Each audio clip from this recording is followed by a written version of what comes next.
में कोरोना का कहर जारी है। पिछले 24 घंटे में राज्य में 31,000 से ज्यादा केस सामने आए हैं। बढ़ते मामलों के बीच महाराष्ट्र सरकार ने नांदेड़ में आज से 4 अप्रैल तक सख्त लॉकडाउन का ऐलान किया है। इस बीच नासिक में लगे लॉकडाउन को लेकर नए गाइडलाइंस जारी किए गए हैं। 31 मार्च तक हर शनिवार और रविवार अति आवश्यक सेवाओं को छोड़कर सभी दुकानें और चीजें बंद रहेंगी। सोमवार से शुक्रवार तक सभी दुकानें सुबह 7 से शाम 7 तक और अति आवश्यक चीजों से जुड़ी सेवाएं सुबह 7 से 9 बजे तक जारी रहेंगी। दिल्ली में कोरोना के नए मामलों में लगातार बढ़ोतरी हो रही है। दिल्ली में करीब 3.25 महीने बाद एक दिन में कोरोना के 1200 से ज्यादा मामले सामने आए हैं। राजधानी में अभी 4,890 एक्टिव केस हैं। दिल्ली में सिर्फ मार्च महीने में करीब 3,500 एक्टिव केस बढ़े हैं। 1 मार्च को दिल्ली के अस्पतालों में मरीजों की संख्या 489 थी और अब ये 4,000 के करीब पहुंच चुकी है। कोरोना संक्रमण के बढ़ते मामलों के बीच कई तरह के प्रतिबंध लगाए जा रहे हैं। मध्य प्रदेश में संडे लॉकडाउन के दायरे में 4 और शहर आ गए हैं। राजधानी भोपाल, इंदौर और जबलपुर के बाद 4 और शहरों में संडे लॉकडाउन लगेगा। अब राज्य के 7 शहरों में संडे लॉकडाउन रहेगा।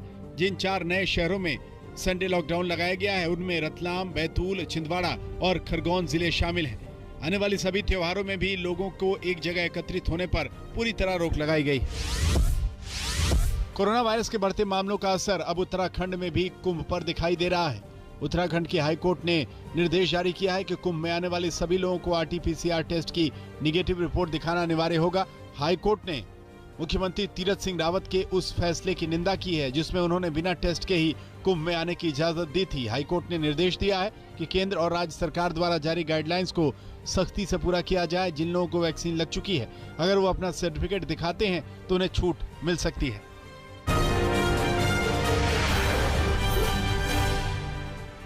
गुजरात में कोरोना तेजी से फैल रहा है। मॉल और सिनेमा घरों को सैटरडे संडे में बंद करने के आदेश दिए गए हैं। गुजरात में पिछले 24 घंटे में कोरोना के 1,790 नए मामले सामने आए हैं। अकेले अहमदाबाद में 506 कोरोना के नए केस आए हैं। गुजरात में इस वक्त कोरोना के 8,823 एक्टिव केस हैं। होली को लेकर सरकार की ओर से आदेश है कि सिर्फ होलिका दहन किया जा सकता है। लोगों को इकट्ठा होने पर मनाही है।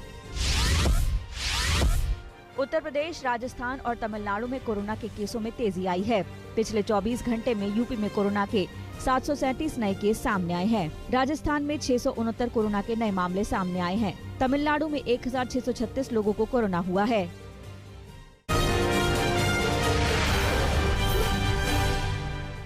महाराष्ट्र को लेकर सियासी घमासान तेज हो गया है। बीजेपी ने गवर्नर से दखल की गुहार लगाई थी। इसके बाद आज उद्धव ठाकरे एक प्रतिनिधिमंडल के साथ गवर्नर से मिलेंगे। इसमें कांग्रेस और एनसीपी के नेता भी शामिल होंगे। उद्धव गवर्नर के सामने ताजा विवाद पर अपना पक्ष रखेंगे। कल बीजेपी ने गवर्नर से मुलाकात में आरोप लगाया था कि इतने बड़े रिश्वतखोरी और वसूली के आरोपों के बाद भी सीएम उद्धव चुप हैं। महाराष्ट्र में लेटर बम के बाद आए सियासी भूचाल के बीच राज्य की उद्धव ठाकरे सरकार की कल पहली कैबिनेट बैठक हुई। बैठक में विवादित गृह मंत्री अनिल देशमुख समेत कई अन्य मंत्री भी शामिल हुए। कैबिनेट बैठक के बाद सभी अधिकारियों को बाहर कर मंत्रियों की अलग से बैठक भी हुई। ये राज्य में लेटर बम के बाद पहली कैबिनेट बैठक है। ये बैठक करीब 45 मिनट चली। एंटीलिया केस में मुंबई पुलिस के सस्पेंड API सचिन वाजे की मुश्किलें बढ़ती जा रही हैं। राष्ट्रीय जांच एजेंसी ने वाजे के खिलाफ गैर कानूनी गतिविधियां रोकथाम अधिनियम UAPA लगाया है। ये धारा आतंकी या राष्ट्र विरोधी गतिविधियों के तहत लगाई जाती है। वहीं एंटीलिया मामले में दूसरी तरफ NIA को वाजे के खिलाफ लगातार नए सबूत मिल रहे हैं। सूत्रों की माने तो वाजे ने होटल ट्राइडेंट में 100 दिन के लिए रूम बुक कराया था, जिसका किराया एक ट्रैवल कंपनी का मालिक भरता था, जिसकी पहचान हो गई है। करीब 15 लाख रुपए होटल की बुकिंग के लिए दिए गए थे। ठाणे की कोर्ट से महाराष्ट्र ATS को तगड़ा झटका लगा है। कोर्ट ने महाराष्ट्र ATS से मनसुख हिरेन मौत मामले में जांच रोकने और पूरे मामले की जांच NIA को सौंपने का आदेश दिया है। कोर्ट के आदेश के बाद ATS ने NIA को केस की फाइल सौंप दी है। सचिन वाजे की NIA कस्टडी का आज आखिरी दिन है। आज पश्चिम बंगाल में पहले चरण के चुनाव प्रचार का आखिरी दिन है, जहां आज मिथुन चक्रवर्ती बीजेपी के लिए वोट मांगते नजर आएंगे। पहले चरण के चुनाव से महज 2 दिन पहले मिथुन चक्रवर्ती जंगल महल से बीजेपी के लिए चुनाव प्रचार शुरू करने जा रहे हैं। मिथुन चक्रवर्ती जंगल महल के बांकुड़ा और झारग्राम जिले में कई जगह चुनाव प्रचार करेंगे। वहीं 4 रोड शो का कार्यक्रम है। वहीं अमित शाह बीरभूम और पुरुलिया में जनसभा संबोधित करेंगे। कृषि कानूनों के खिलाफ प्रदर्शन कर रहे किसान नेता राकेश टिकैत ने एक बार फिर दिल्ली में प्रदर्शन की हुंकार भरी है। टिकैत ने कहा कि किसानों को ट्रैक्टर लेकर तैयार रहना होगा। ये सरकार ऐसे नहीं सुनने वाली है। टिकैत ने बैरिकेडिंग तोड़कर दिल्ली में घुसने की बात कही, तो वहीं इस बार संसद के घेराव का ऐलान किया। आप विधायक सोमनाथ भारती ने जमानत के लिए दिल्ली हाईकोर्ट में अर्जी लगाई। दिल्ली के एम्स में सुरक्षा कर्मी के साथ मारपीट के मामले में भारती को 2 साल जेल की सजा सुनाई गई है। अब अगर हाईकोर्ट ने भी सोमनाथ भारती की सजा को बरकरार रखा तो फिर उनकी मुश्किलें बढ़ जाएंगी। सजा बरकरार रखने पर भारती को विधायकी जाने के साथ साथ 6 साल के लिए चुनाव लड़ने के लिए भी अयोग्य हो जाएंगे। 2 दिन पहले सोमनाथ भारती को मामले में जेल भेजा गया था।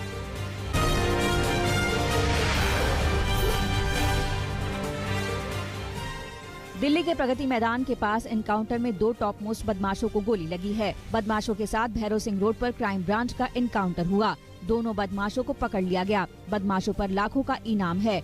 बदमाशों के नाम रोहित और टीटू हैं। आगरा में 2 भाइयों का झगड़ा सुलझाने गए दरोगा की गर्दन में गोली मारकर हत्या कर दी गई। दरोगा झगड़ा शांत कराने की कोशिश कर रहे थे, तभी एक पक्ष के आरोपी ने उन्हें गोली मार दी और फरार हो गया। वारदात के बाद सिपाही ने हमलावर को पकड़ने की कोशिश की, लेकिन वो धक्का मारकर फरार हो गया। आरोपियों की तलाश में दबिश दी जा रही है। अमृतसर के नौशहरा में दिल दहला देने वाली तस्वीरें सामने आई हैं। यहाँ पुरानी रंजिश के चलते एक शख्स पर भयानक हमला हुआ। तस्वीरों में आप देख सकते हैं कि कैसे यहाँ पत्थर बरसाए गए। पत्थरबाजी के अलावा कई राउंड फायरिंग की गई। इस हमले में 4 लोग गंभीर रूप से घायल हुए हैं। वहीं पुलिस के मुताबिक 2 गुटों में झगड़ा हुआ है, जिसमें सीसीटीवी के आधार पर जांच की जा रही है। छत्तीसगढ़ के बिलासपुर में 17 साल के एक छात्र ने खुदकुशी कर ली। खुदकुशी से पहले छात्र ने एक सुसाइड नोट लिखा, जिसमें उसने आरोप लगाया कि उसकी टीचर उसे शारीरिक और मानसिक रूप से परेशान कर रही थी, जिसकी वजह से उसने जान दी। छात्र ने अपने सुसाइड नोट में लिखा कि शिक्षिका उसका शारीरिक शोषण करती थी। छात्र के सुसाइड नोट के आधार पर पुलिस ने शिक्षिका पर खुदकुशी के लिए उकसाने का मामला दर्ज कर लिया है और शिक्षिका को गिरफ्तार कर लिया है। उत्तराखंड के चमोली में पुलिस की बर्बरता का वीडियो वायरल हुआ। तस्वीरों में आप देख सकते हैं कि कैसे शराब की दुकान के बाहर पुलिस लोगों को पीट रही है। बताया जा रहा है कि ये वीडियो जोशीमठ का है। इस वीडियो के वायरल होने पर व्यापार संघ का गुस्सा पुलिस के खिलाफ फूटा और आक्रोशित लोगों ने थाने में जमकर नारेबाजी की। बिहार के मुजफ्फरपुर में नाबालिग से गैंगरेप का मामला सामने आया है। मामला बोचहा थाना क्षेत्र का है। आरोपों के मुताबिक 2 युवक नाबालिग को जोर जबरदस्ती उठा ले गए और उसके साथ हैवानियत की। पीड़िता की शिकायत पर मामला दर्ज कर लिया गया है और आरोपियों की तलाश में पुलिस छापेमारी कर रही है। उधम सिंह नगर में पुलिस ने नशे के सौदागरों पर जबरदस्त कार्रवाई की है। मामला रुद्रपुर कोतवाली क्षेत्र के बिंदु खेड़ा का है। पुलिस ने यहां पर अफीम की खेती का भंडाफोड़ किया है। इसके अलावा पुलिस ने अवैध शराब की 18 भट्टियां पकड़ी। इन भट्टियों से पुलिस ने करीब 3000 लीटर अवैध शराब बरामद की। पुलिस ने शराब की भट्टियों को नष्ट कर दिया है और आगे की कार्रवाई में जुट गई। सूरत में चोरी के एक आरोपी ने चलती एम्बुलेंस से छलांग लगाकर जान दे दी। बताया जा रहा है कि चोरी के आरोप में पुलिस ने एक शख्स को पकड़ा। पुलिस ने जब आरोपी का कोरोना टेस्ट कराया तो वो पॉजिटिव निकला। पॉजिटिव आने के बाद पुलिस एम्बुलेंस के जरिए आरोपी को अस्पताल ले जा रही थी, मगर रास्ते में ही आरोपी ने छलांग लगाकर खुदकुशी कर ली। पुलिस पूरे मामले की जाँच कर रही। यूपी के बहराइच में भयानक अग्निकांड हुआ है। तस्वीरें देखिए। यहाँ करीब 22 अस्थायी मकान जलकर खाक हो गए। मकान के साथ सारा सामान भी खाक हो गया। ये अस्थायी मकान उन लोगों के बने थे जो बाढ़ प्रभावित थे। बताया जा रहा है कि आग में 50 से ज्यादा मवेशी भी जिंदा जल गए। आग लगने की सूचना दमकल विभाग को दी गई, मगर जब तक दमकल की 3 गाड़ियां मौके पर पहुंचती तब तक सब राख हो चुका था। बिहार के हाजीपुर में एक 14 साल की नाबालिग की गोली मारकर हत्या कर दी गई। नाबालिग का शव एक अर्धनिर्मित मकान में मिला है। शव के पास एक तमंचा भी बरामद हुआ है। पीड़ित परिवार वालों की माने तो नेशनल हाईवे पर जमीन के टुकड़े को लेकर उनका विवाद चल रहा था। आरोपों के मुताबिक इस विवाद के चलते नाबालिग की हत्या की गई। पुलिस अब पूरे मामले की तफ्तीश में जुटी। हरिद्वार के बैरागी कैंप बजरीवाला में भीषण आग लग गई। ये आग यहाँ बनाई गई झोपड़ियों में लगी। आग ने चंद मिनटों में ही झोपड़ियों को जलाकर खाक कर दिया। आग की वजह से 2 सिलेंडर भी फटे। आग इतनी भयानक थी कि लोगों का सारा सामान जलकर खाक हो गया। सूचना पर पहुंची दमकल विभाग की 10 गाड़ियों ने घंटों की मशक्कत के बाद आग पर काबू पाया।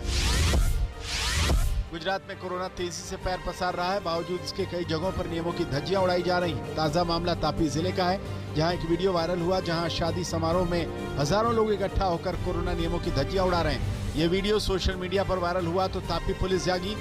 अब पुलिस ने आयोजकों के खिलाफ मामला दर्ज कर कार्रवाई की बात की। यूपी के गोंडा में मां और बेटी का शव पेड़ से लटकता हुआ मिला तो सनसनी मच गई। मामला तैबरगंज थाना क्षेत्र का है। आरोपों के मुताबिक महिला और उनकी बेटी को एक शख्स लगातार परेशान करता था, जिसकी वजह से तंग आकर दोनों मां बेटी ने खुदकुशी कर ली। पुलिस पूरे मामले की जांच हर एंगल से कर रही है। फरीदाबाद के फास्ट ट्रैक कोर्ट ने 31वीं तारीख पर निकिता तोमर कांड के 2 आरोपियों तौसीफ और रेहान को दोषी करार दिया, जबकि तीसरे आरोपी अजरुद्दीन को बरी कर दिया। अजरुद्दीन पर आरोप था कि उसी ने अवैध तमंचा तौसीफ को दिया था। रेहान को आर्म्स एक्ट के अलावा बाकी सभी धाराओं के तहत दोषी पाया गया है।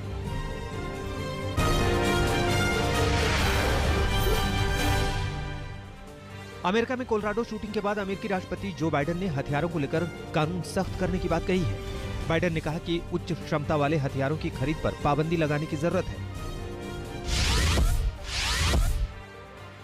जर्मनी की चांसलर एंजेला मर्केल ने ईस्टर के दौरान लगाए जाने वाले 5 दिनों के लॉकडाउन को वापस ले लिया है। बढ़ती आलोचना के बाद पलटा फैसला। मर्केल ने लॉकडाउन के फैसले को गलत माना।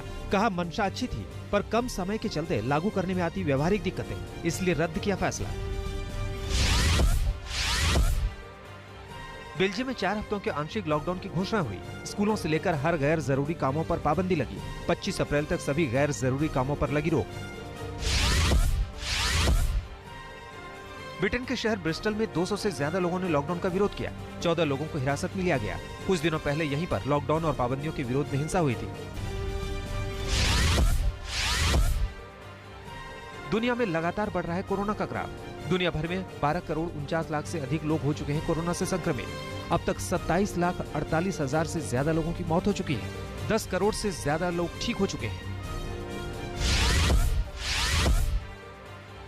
स्पेन में मिली एस्ट्राजेनेका वैक्सीन को हरी झंडी। खून के थक्के जमने को लेकर 1 दर्जन से अधिक यूरोपीय देशों ने वैक्सीन पर लगाई थी पाबंदी।